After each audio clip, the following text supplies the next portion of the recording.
And it wasn't John. There were two skeletons standing there, dressed in their clothes. Their skulls were empty, but as soon as Emily opened her mouth, the reflection repeated the movement. This can't be. She touched her face, but the skin was still there. But in the mirror was her bone. John stepped forward. This is some kind of illusion.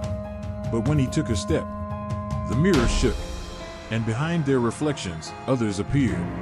Hundreds, thousands, those trapped within the walls. And they smiled. And then the mirror shattered. A deafening crack, a blinding light, and suddenly they were standing in their home again. The basement was gone. The skulls were gone. The house was clean. It was as if nothing had happened. Emily grabbed John with shaking hands. What happened? He didn't know what to say. Only one thing caught their eye. The mirror. It was now hanging in the living room. And when they looked in it, they didn't see their reflection. Now they were on the other side. From behind the glass, the skulls in the walls were looking at them and smiling. Emily and John stood in front of the mirror, not believing their eyes.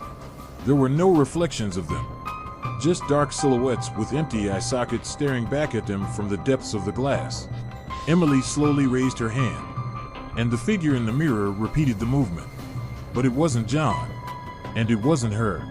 It was them, the ones who were waiting, the ones who had been trapped behind the walls.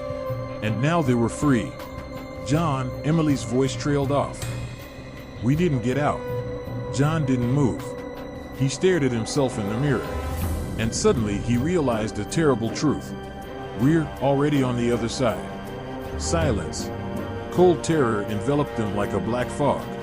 Emily took a step back. No. This can't be. But then the house spoke. A whisper that came from every direction. Welcome home. At that moment, the mirror shook again. Cracks appeared on its surface and began to form into a horrible, crooked grin. Emily grabbed John's arm. We have to. But he wasn't listening to her anymore. He was staring at the mirror. And the figure on the other side suddenly took a step forward. Unlike them, she cast a shadow. Time to take your seats. And before Emily could scream, the mirror opened, and the shadows burst out. The last thing she saw before their world shattered was her own skull smirking in the broken glass. They were part of the house now, part of the walls.